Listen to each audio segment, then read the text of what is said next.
wish ko lang. Magandang hapon po mga kapuso. Ibinibigay lamang daw ang mga pagsubok sa buhay upang subukan ang tatag ng ating pananampalataya. Pero paano kung dumating sa puntong susuko ka na at hindi mo na alam kung sino ang tatakbuhan? Walang pwedeng makinig at pagsumbungan. Minsang umugong ang pangalang Rudy Santos sa halos lahat ng peryahan sa buong bansa. Siya kasi ang tinaguriang octopus man ng Pilipinas. Isang nilalang na nagmistulang tinubuan ng 4 panggalamay sa gitna ng kanyang katawan. Pero ngayong tila wala nang namamangha sa kanyang pagiging kakaiba. Papaano na maitataguyod ni Tatay Rudy ang kanyang mag-iina na ang tanging kinagisnan ay ang pagtatrabaho sa perya? At pakinggan natin ang kwento ni Honey Lynn, isang survivor noong nanalanta ang bagyong Sendong sa Mindanao. Nilamon ng rumaragas ang tubig ang kanyang mga magulang at 2 kuya. Tanging siya lamang at 2 pang nakababatang kapatid ang nabuhay sa kanilang pamilya. May nakarinig na kaya ng kanilang mga daing? Sasagutin namin yan ngayong hapon, dito sa Wish Ko Lang. Tanging si Honey Lynn na lamang ang inaasahan ng kanyang 2 nakababatang kapatid matapos malagas ang kanilang buong pamilya sa kamay ng bagyong Sendong. Bagamat nag-iwan ng malaking pilak ang dinanas nilang trahedya, wala nang planong lumingon pa ang dalagita. Lahat ay pipilitin niyang suungin para sa kanyang mga kapatid.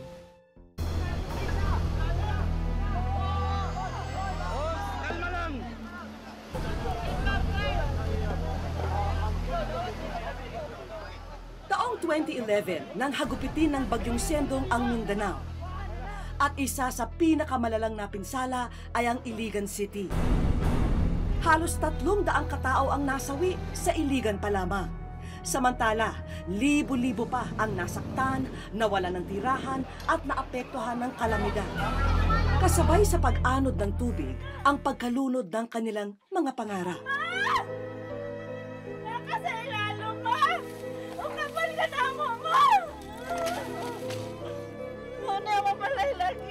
Hindi inaasahan ng mga residente na ang masayang paghahanda nila para sa Kapaskuhan ay mauuwi pala sa pagluluksa at pagdadalamhati.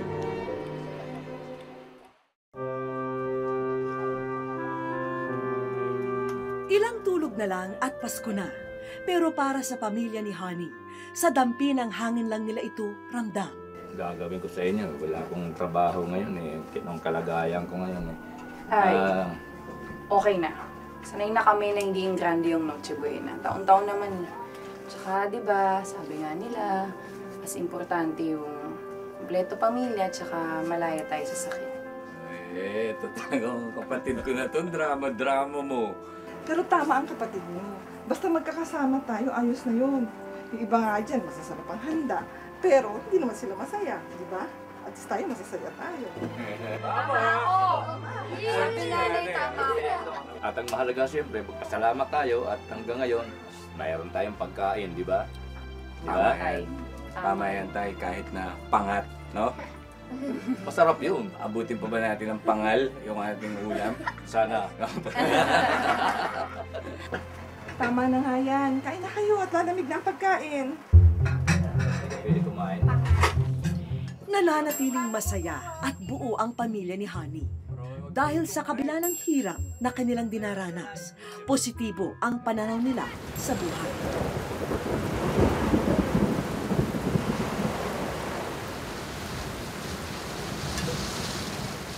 Naku, ang lakas na ng ulan sa labas. Nakakatakot na yun ah. Baka maundoy din tayo. Ano, takot ka naman kaagad? Ngayon nga lang yan. Isa kang titila rin yan. Wala naman sinabi sa balita na babagyo, di ba? Meron ba? Magdasal na lang tayo. Raymond, may mga kandila ba tayo dyan? Ha? Baka mamaya mawala ng ilaw. Ang flashlight natin nasa hiraman na naman. Sarap matulog nito mamaya. Ang lamig. Nakabawi tayo sa init. Noong unay, ipinagsawalang bahala lang ng pamilya Gonzales ang pagbabadya ng isang trahedya na maghahatid ng malaking pagbabago sa kanilang buhay. Lahat pumunta na sa itaas. Magmadali na kayo. Dali! Halika na, mataas na ang tubig. Sige na, umakit na kayo sa taas. Halika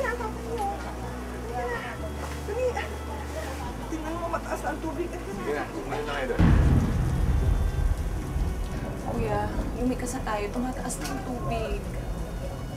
Sige, halika dito. Kunin mo si Roy. Tapos lalabas muna kami ha, dito lang kayo. Basta, sumama ka lang sa akin. Hawakan mo si Roy ha, kumapit ka lang sa ate mo. Ikaw huwag ka malikot ha. Dito lang kayo, babalikan ko kayo. Halika na.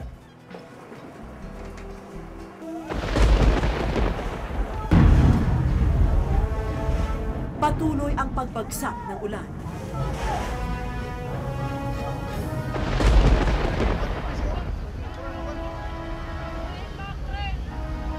Dito lang kayo ha.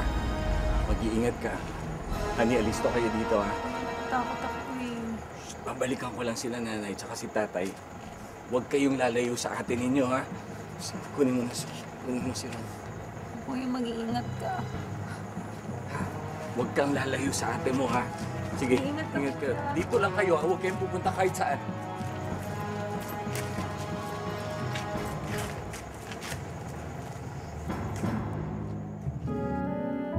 Sina Honey nag-iintay sa pagbalik ng kanyang kuya. Sinubukan ni Honey na tawagan ng kapatid, ngunit hindi niya ito makontak.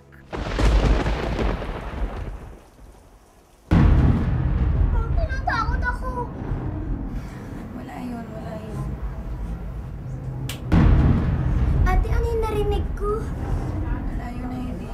Matulog na kayo, wala yun, wala yun.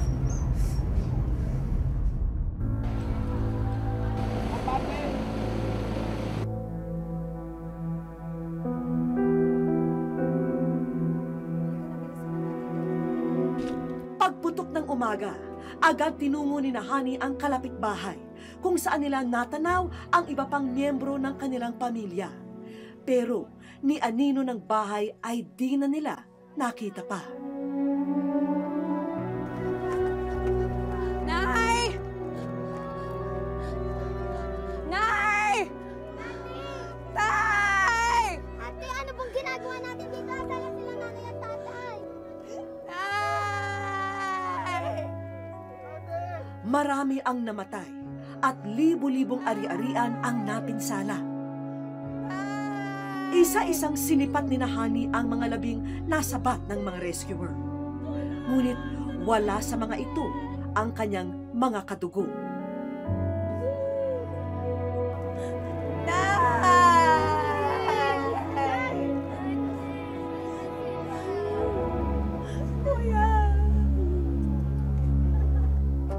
Paano na ang kinabukasan ng magkakapatid na Honey, Heidi at Roy? Mayroon pa kayang magandang bukas na nakalaan para sa kanila?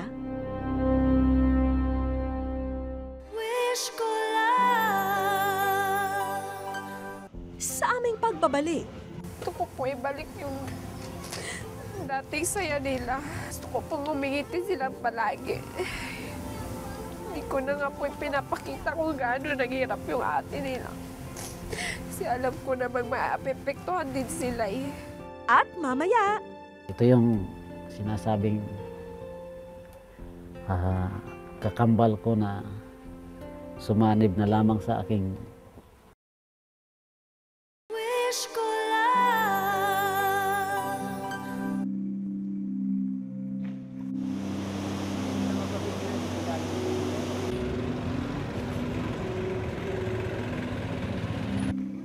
Halos 5 buwan na ang nakalilipas mula nang rumagasa ang bagyong Sendong sa Iligan City.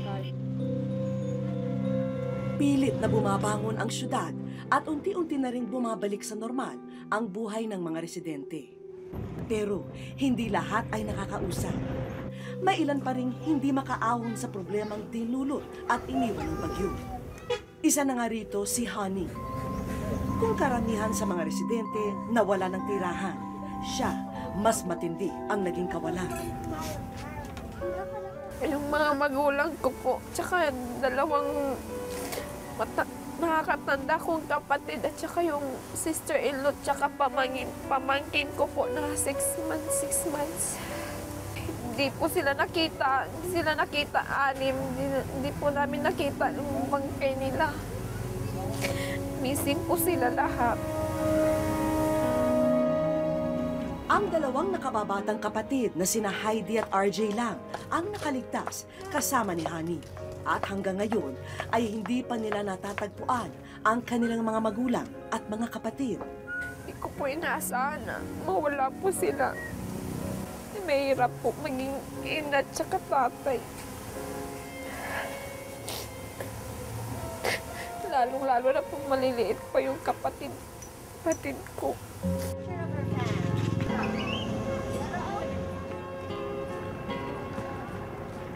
Hanggang ngayon din ay dito sa Tent City tumutuloy ang magkakapatid kasama ng mahigit 100 pamilya.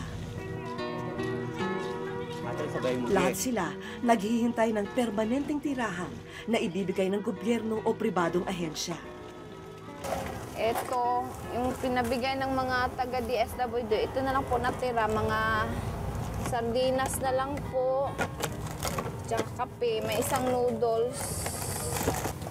Tsaka yung ibang noodles po, binabarter po namin kasi nag-expire na po. Ito po, mga gamot, binibigay po ng sa gobyerno, nagbigay ng mga gamot para daw sa lagnat. Ito po, diretso na po kung saan po kami natutulog. Ito na po yung sala. Ito na po yung lahat. Lahat po dito na mag-a-arrange. Dito na din kami magkukwentuhan pag gabi. Pag umuulan po, may tubig po dito. Pag umuulan, may tubig dito hanggang dito. Dan ganun. Dito hanggang dito po.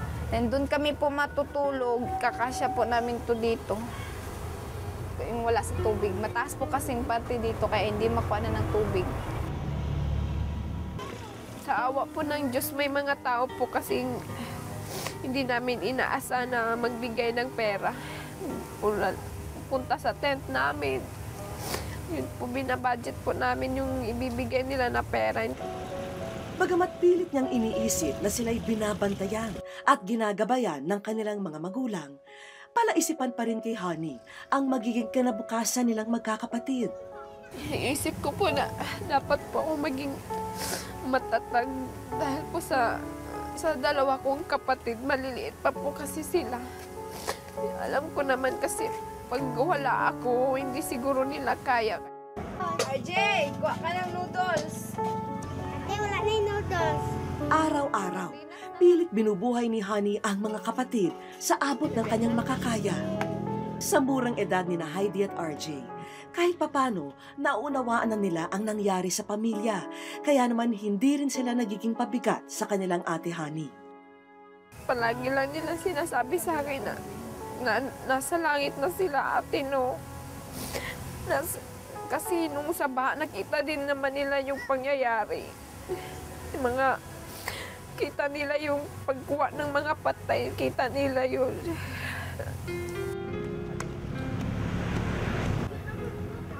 Hindi madali ang buhay dito sa Tent City. Kaya naman wala silang magawa, kundi ang magtulungang magkakapatid. Kaya imbes na unahin ni Heidi at RJ ang paglalaro, tinutulungan muna nila ang kanilang ate Honey sa mga gawaing bahay. Gayunpaman, ayaw din niyang ipagkait sa mga ito ang kaligayahan ng pagiging bata.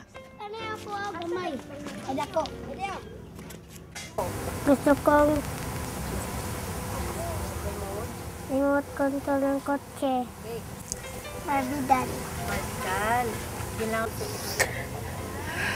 Gusto ko po ibalik yung dating saya nila kahit papaano. Gusto ko pong umingiti sila palagi. Hindi ko na nga po pinapakita kung gaano naghirap yung ate nila. Kasi alam ko namang maapepektuhan din sila eh. Iya, dapat siya din maato kay Dua iya. Malaking biyaya na kung ituring ni Honey ang anumang tulong na inaabot sa kanila. Lalong-lalo na yung para sa kanyang mga kapatid. At ang pinakamahalaga para sa kanya ay ang mga gamit pang eskwela na ibinibigay kina RJ at Heidi. Masakit para kay Honey na tanggapin ang inilatag na kapalaran sa kanila. Hindi rin maunawaan kung bakit sa kanila pa ibinigay ang hamon na ito. Pero sa kabila nito, isang pangako ang binitawan niya para sa mga kapatid. Pinapangako ko po sa mga magulang ko po na magtatapos po kami ng pag-aaral, kaming tatlo. At aalagaan ko po yung dalawang kapatid ko.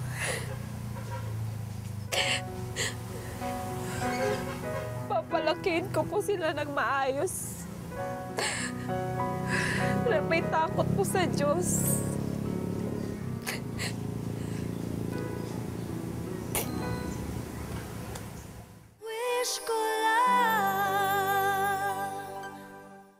Sa aming pagbabalik, kahit tapos na ang pamamasyal, hindi pa rito nagtatapos ang aming sorpresa.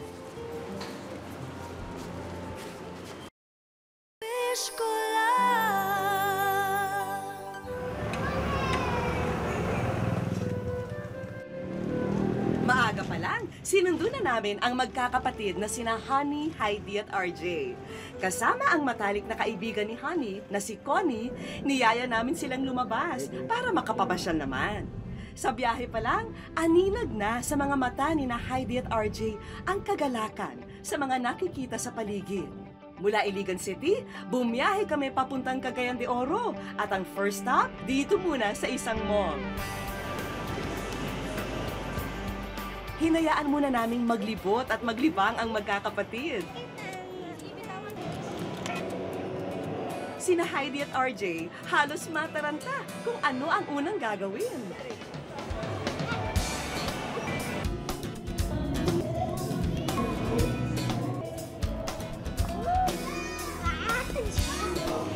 Mula kasi nang maganap ang trahedya, ngayon lang daw sila nakapamasyal na magkakapatid.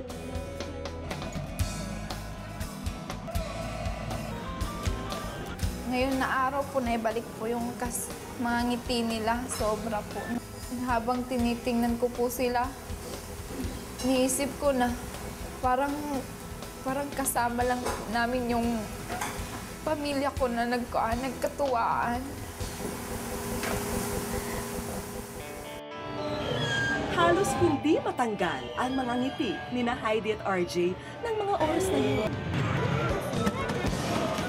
Awat na RJ, tiyak dito sa susunod nating pupuntahan, mapabalik ang sigla mo.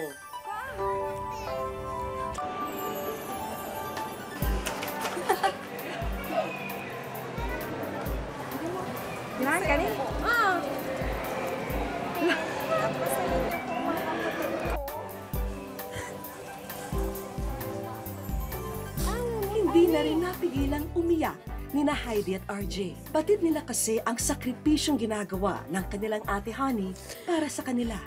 Siyempre, kung nakuha na ni RJ ang wish na remote control car, pwede ba naming makalimutan ang wish naman ni Heidi na manika?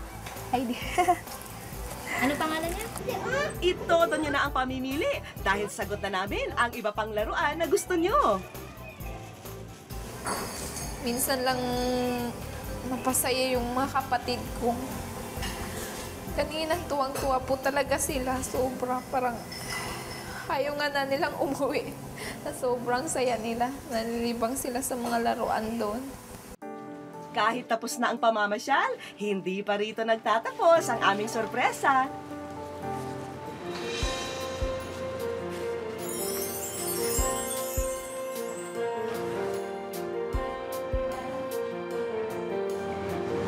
Salamat po.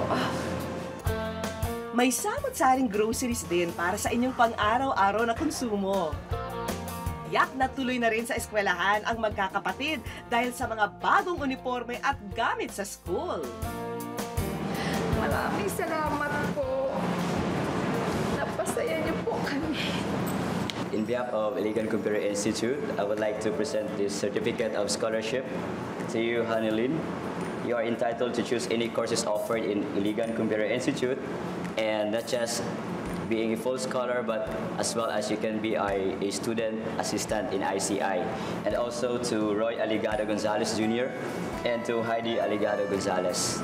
Thank you so much and congratulations. Salamat po sa inyo. Maraming salamat po. Ate, magiging teachers ako. Dagdag kita na rin para sa iyo, Honey, ang dala ng aming bisita. we would like to present to you this certificate of sponsorship. This includes Red Logo products worth 20,000 pesos as your startup to support you and your family using Red Logo products as your direct selling business. Sa tulong ng Rotary Club of Iligan, isa sina Honey sa napiling mailipat na ng tirahan ngayong buwan. Aming salamat sa tulong sa GMA. Salamat po. Isa lang sa mga mahal natin sa buhay ang pumanaw ay masakit ng tanggapin. Ano pa kaya ang mawalan ng 4 na kaanak tulad ng nangyari kina Honey, Heidi at RJ? Pero bilang nakaligtas, utang na loob nila sa kanilang sarili at sa pumanaw nilang pamilya na huwag sayangin ang kanilang buhay. Maswerte sina Heidi at RJ dahil bukod sa mga anghel nila na nasa langit, may isa pang anghel na nagbabantay at gumagabay sa kanila dito sa lupa. Wish ko lang sa aming pagbabalik. Ito yung sinasabing kakambal ko na sumanib na lamang sa aking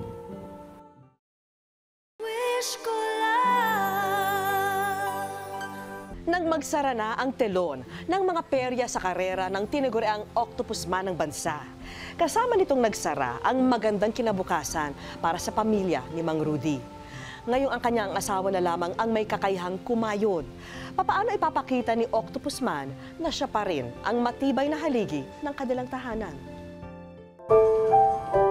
Sa makulay, maingay at masayang mundo ng karnaval, uminog ang kanyang buhay.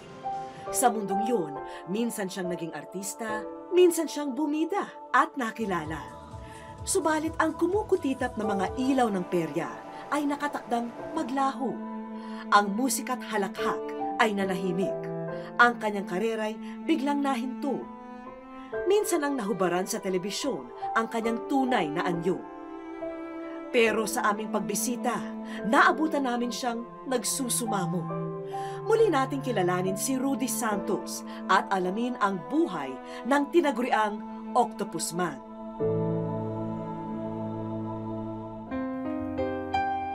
Kung pagmamasdan, ang 60 taong gulang na si Mang Rudy, aakalain mong naputulan lamang siya ng isang binti. Subalit sa loob ng kanyang pantalon, nagtatago ang isang sikreto. At sa paghuhubad niya ng damit, tatambad ang kanyang lihim na kakambal. Ito yung ipapakita ko. Ito yung sinasabing kakambal ko na sumanib na lamang sa aking katawan. Ito yung pinaka parang ulo, may buhok, may suso, kamay ito, may mga palad, may mga daliri. At ito naman yung bali paa na 2, kaya naging 3. Base sa kwento'y napaglihian daw ng kanyang ina ang pugita o octopus nung siya'y ipinagbubuntis. Subalit paliwanag ng doktor, hindi raw ganap na nabuo ang kanyang di umano'y kakambal na kung tawagin ng mga eksperto ay parasitic twin. Kaya sa pagsilang noon kay Mang Rudy, ipinanganak din si Octopus Man. Sa bayan ng Magalang, Pampanga, iniluwal si Mang Rudy. Pagtungtong pa lang niya sa edad na 5, ang tinaguriang batang pugita ay nagsimula ng magtanghal sa mga perya. Pinuntaan talaga kami doon sa aming baryo sa Pampanga ng isang promoter sa karnaval. At nag-alok na i-try natin na ipakita sa publiko para hindi naman siya para daw hindi ako maging kimi sa tao. Maging open ako sa tao. Kasi pagka nananatili daw ako nakatago, mahihirapan daw ako paglaki na tanggapin ang katotohanan. Dahil sa kanyang trabaho, nakarating siya sa iba't ibang lugar sa Pilipinas at nakapagtanghal din sa ibang bansa. Sa mga karnabal na nga niya, iginugol ang malaking bahagi ng kanyang buhay. Doon na siya nagkaisip, nagbinata at halos tumanda hanggang sa makilala niya ang kapwa tagapagtanghal sa karnabal na si Evelyn. Nagkasama kami sa isang trabaho kasi mayroong may isang isang kumpanya ng karnabal na pinasukan ko, tapos meron din sila may exhibit doon din siya nagtatrabaho. Doon kami na unang nagkita. Kung ang hinahanap natin sa tao ay kabaitan, mabait. Nasa kanya yung nakita kong may tiyaga. Kung sakasakali sa ganitong kalagayan, hindi tayo pababayaan. Kaagad na nagkamabutihan ang dalawa, hanggang sa nagsama't nagbunga ang kanilang pagmamahalan. Dito sa bayan ng Liloy sa Zamboanga del Norte, naninirahan ngayon si Mang Rudy, malayo sa ingay at gulo ng perya. Kung nooy tampok siyang atraksyon sa perya, ibang imahe ang aming nadatnan nang siya'y aming dalawin. Maihahambing sa isang roller coaster ang pag-akyat at pagbulusok ng buhay ni Octoman. Sa isang iglap, ang kasagana ay kanyang nalasap. Subalit sa isang iglap, natagpuan na lamang niya ang sarili at ang kanyang pamilya na naghihirap. Naramdaman ko yung hirap ng buhay. Kasi iba kasi yung kahit sa normal na tao, iba yung may hanap buhay ka, may trabaho ka maganda dati, kumbaga, tapos mawawala ka sa trabaho mo, dadanas ka ng paghihirap. Sabihin mang sobra-sobra ang kanyang mga kamay at paa, hindi naman niya ito ngayon mapakinabangan dahil wala na siya sa perya. Dahil sa kanyang kalagayan, limitado rin ang kanyang kilos. Tila kumupas ang kulay ng buhay para kay Mang Rudy. Ang kabiyak kasing si Aling Evelyn, wala ngayon sa kanilang tabi. Hindi sana okay sa akin kasi una, sabihin na natin sa kalagayan natin ito, hindi tayo dapat nag-iisa. Hindi dapat nawawala o mawala ng maalalay. No? At siyempre, bilang ama ng tahanan, hanggat maaari, sana gusto natin tayo ang gagawa ng mga paraan para makahanap tayo ng mga kagaya ng financial problem, no? Pero dahil sa talagang walang magawa, tinanggap ko yung katuwiran niya na kailangan natin magtulungan. Ang nag-iisang anak ni Mang Rudy na si Risa, damang-dama ang matinding epekto ng pag-alis ng kanyang ina. Mas mabuti po yung kumpleto kasi nagtutulungan sila. Ngayon po, kami na po dalawa ni Papa. Malungkot po eh. Malungkot kasi dati, pag nandito si Mama, lagi kaming nagtatawa. Kayo hindi na. Ang unika iha ay gumagawa ng mamunting paraan upang malamnan ang nagugutom nilang tiyan. Nagbabalot po ng tinapay kasi pag gabi po binibigyan po kami. Yun na lang po yung almusal namin pagka umaga. Mahirap man ang sitwasyon, pilit kinakaya ni Mang Rudy at ng anak na si Risa ang lupit ng kahirapan at ang hapdi ng pagkawalay sa ilaw ng tahanan. Kahit mahirap ang buhay, mas gusto ko yung makakasama kami. Pero dahil nga may mga problema kami, sa ngayon, wala akong hanap buhay, walang pinakukunan ng ibang source of income, wala talaga.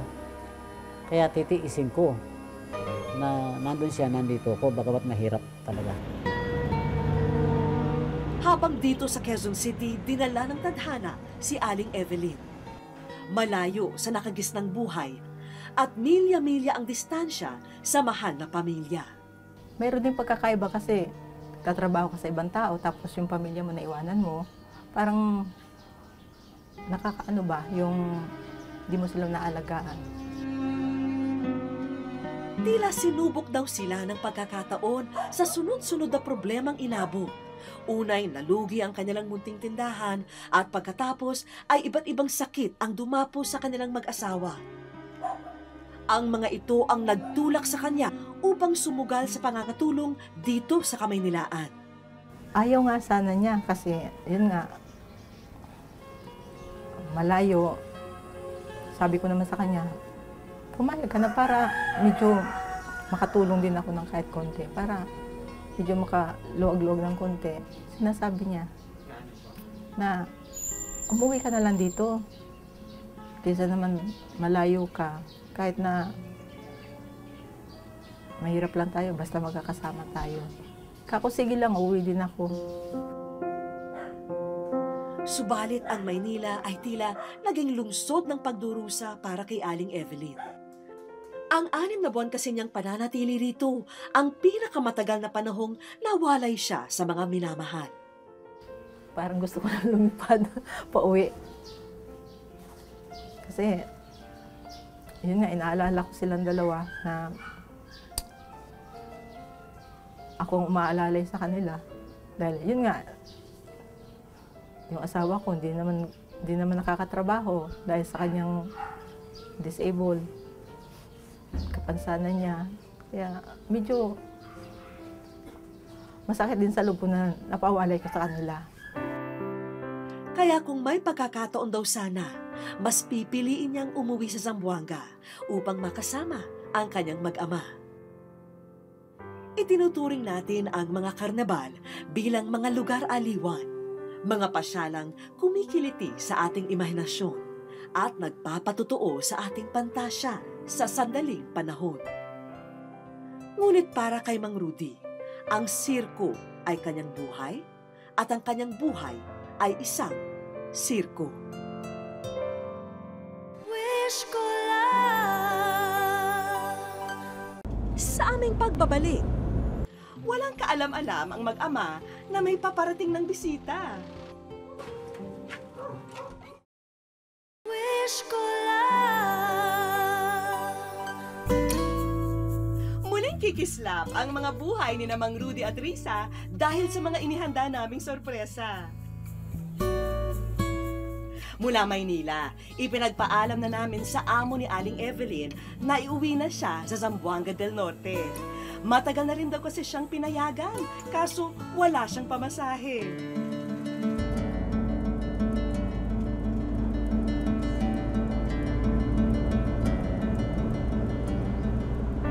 Samantala, ang iba naming kasamahan nag-aabang na sa bahay ni Mang Rudy. Walang kaalam-alam ang mag-ama na may paparating ng bisita.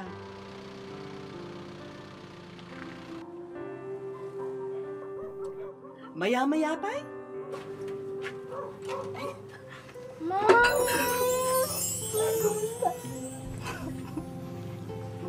I miss you. Basta na. Basta. Ako.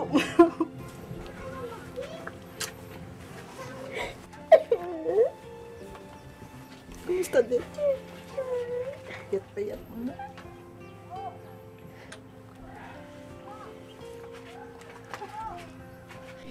Itong si Risa, hindi na halos humiwalay sa ina.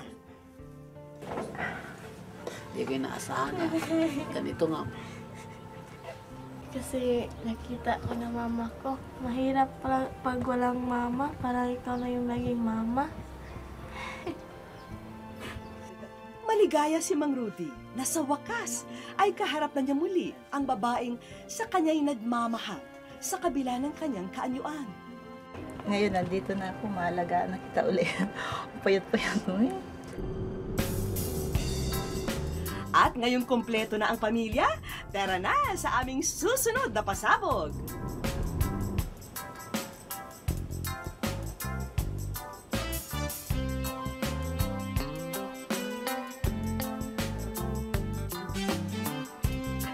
Bagamat hunyo na, ihahabol namin ang kanilang bakasyon. Dinala namin ang Pamilya Santos dito sa sikat na resort sa Dapitan City.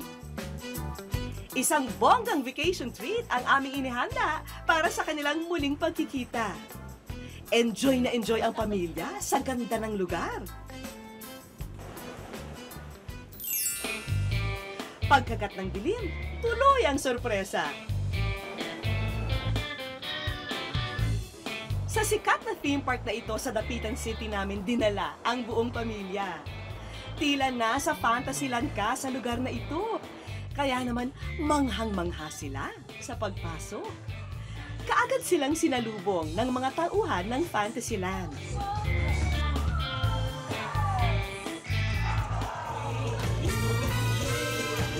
At aba, Isang espesyal na pagtatanghal pa ang kanilang inihanda. Mukhang aliw na aliw sila sa kanilang pinanunood. Maya-maya pa'y dala na ng aming mga kaibigang fairy ang aming sorpresa. Abracadabra! Wish ko lang. Ha? Wala. Masaya lang. Tutuwa sila. Naluluha lang sila sa galak. Isa na itong dahilan para maibigay ko yung maging masaya sila. Hindi maitatanging tuwang-tuwa ang lahat. O ayan, Mang Rudy, akyat na po kayo sa stage dahil ang inyong mga nakikita, abay, sa inyo na. Una sa listahan, ang Sari-Sari Store Package. Ayan, pwede na uli buksan ang kanilang tindahan. May bigas, pagkain, gamit sa bahay at kung ano-ano pa. Sa lahat ng taong may bukas na puso na nagandog sa anumang bagay na nasa sa aming harapan ngayon, sa lahat-lahat mula sa pamunuan hanggang sa pinakamababang staff, nandoon ang aking pasalamat at lalo-lalo na sa ating Panginoon na dininig niya ang aking dalangin. Masayang masaya. Maraming salamat sa Wish ko lang. Napakasaya kasi ang laki ng tulong ng Wish ko lang eh. Maraming salamat. Sana umunlad ang Wish ko lang.